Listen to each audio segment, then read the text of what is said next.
E continuando a nossa leitura do livro de Gênesis, hoje nós vamos ler Gênesis capítulo 21. Vamos orar? Deus, obrigado por cuidar de nós, obrigado por nos dirigir em cada novo passo que a gente tem dado. Pedimos nesse momento que o Senhor nos ajude a compreender e entender a Tua palavra, nós possamos estar cada vez mais próximos do centro da Tua vontade. Em nome de Jesus, amém. Gênesis capítulo 21, versículo 1. O Senhor foi bondoso com Sara como lhe dissera, e fez por ela o que prometera. Sara engravidou e deu um filho a Abraão em sua velhice, na época fixada por Deus em sua promessa. Abraão deu o nome de Isaque ao filho que Sara lhe dera.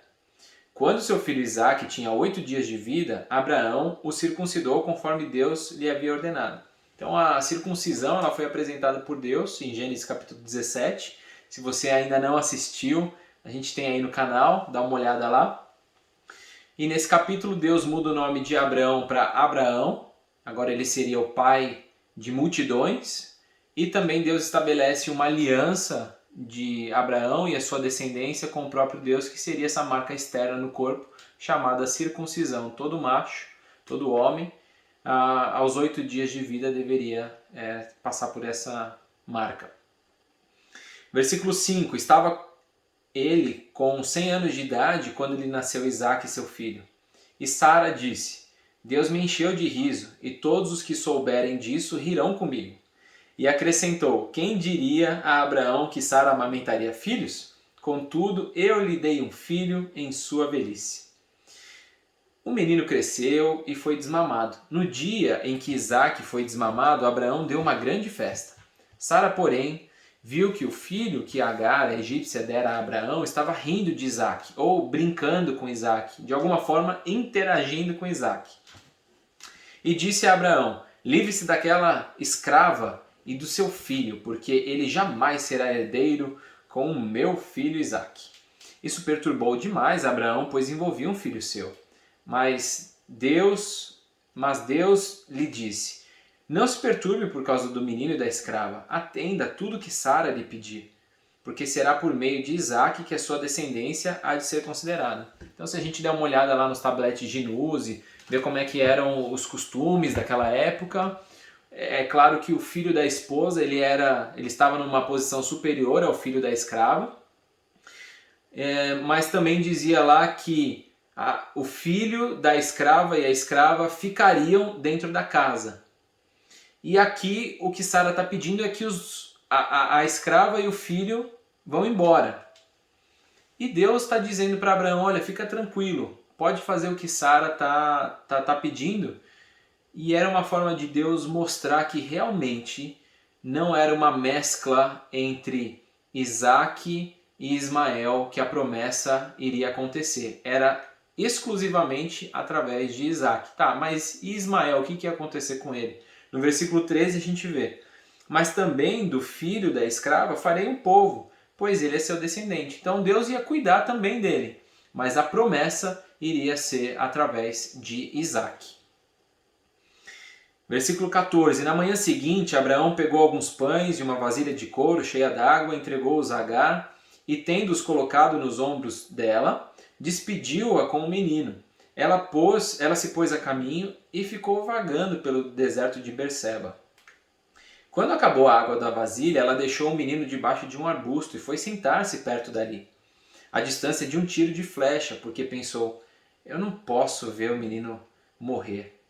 Sentada ali perto, começou a chorar. Deus ouviu o choro do menino, e o anjo de Deus do céu chamou Agar e lhe disse, o que a aflige, Agar? Não tenha medo. Deus ouviu o menino chorar lá onde você o deixou.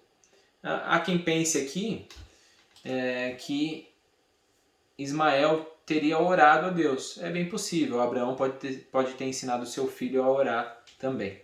Mas o que nós temos escrito aqui é que ele chorou. Versículo 18. Levante o menino, tome-o pela mão, porque dele farei um grande povo. Então Deus lhe abriu os olhos e ela viu uma fonte. Foi até lá, encheu de água a vasilha e deu de beber ao menino. Deus estava com o menino, ele cresceu, viveu no deserto e tornou-se flecheiro. Vivia no deserto de Parã e sua mãe conseguiu-lhe uma mulher da terra do Egito. E como a gente já comentou, Ismael foi o pai dos árabes. Versículo 22. Naquela ocasião, Abimeleque, acompanhado de Ficol, comandante do seu exército, disse a Abraão: Deus está contigo em tudo o que fazes. Olha só que interessante, nesse versículo 22, Deus está contigo em tudo o que fazes. Essa é uma característica dos patriarcas. A gente vai ver isso em Abraão, Isaque, Jacó, José. Versículo 23. Agora jura-me diante de Deus que não vais enganar-me, nem a mim, nem a meus filhos e descendentes. Trata a nação que te acolheu como estrangeiro com a mesma bondade com que te tratei. Respondeu Abraão: eu juro. Todavia, Abraão reclamou com Abimeleque a respeito de um poço que os servos de Abimeleque lhe tinham tomado à força. Mas Abimeleque lhe respondeu: eu não sei quem fez isso. Nunca me disseste nada. Eu só fiquei sabendo disso hoje. Então Abraão trouxe ovelhas e bois, deu-os a Abimeleque, e os dois firmaram um acordo. Abraão separou 7 ovelhas do rebanho, pelo que Abimeleque lhe perguntou: o que significam essas 7 ovelhas que separaste das demais? Ele respondeu: aceita essas 7 ovelhas de minhas mãos como testemunho de que eu cavei esse poço. Versículo 31. Por isso aquele lugar foi chamado Berseba, porque ali os dois fizeram um juramento. Firmado esse acordo em Berseba, Abimeleque e Ficol, comandante das suas tropas, voltaram para a terra dos filisteus. Abraão, por sua vez, plantou uma tamargueira em Berseba e ali invocou o nome do Senhor, o Deus eterno. E morou Abraão na terra dos filisteus por longo tempo. A reflexão que eu gostaria de trazer hoje é justamente sobre essa questão do filho da promessa. Abraão e Sara tiveram um filho diante de situações improváveis. Lembra quando a gente leu sobre Sarai? Sarai, ela era estéril. E agora, se chamando Sara, ela já está velha, além de estéril, já tinha passado o seu período fértil, o seu tempo de ter filhos, já tinha atingido a menopausa, e Deus ele faz um milagre duplo. Ela não é mais estéril porque tem o filho, e ela também na sua velhice tem o filho. Deus ele não desafia as leis da física, as leis da biologia. Ele comanda e controla as leis da física e as leis da biologia. Nada é impossível para o nosso Deus. Então, se você tem algo que você até mesmo deixou de orar porque você acha que isso é impossível, saiba que Deus ele é o Deus do impossível. Eu não te garanto que a resposta vai ser sim. Pode ser um sim, pode ser um não.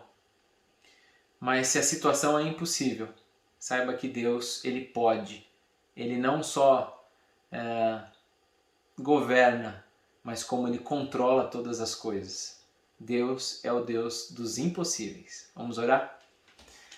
Deus, nós te agradecemos por mais esse dia, te agradecemos pela tua palavra.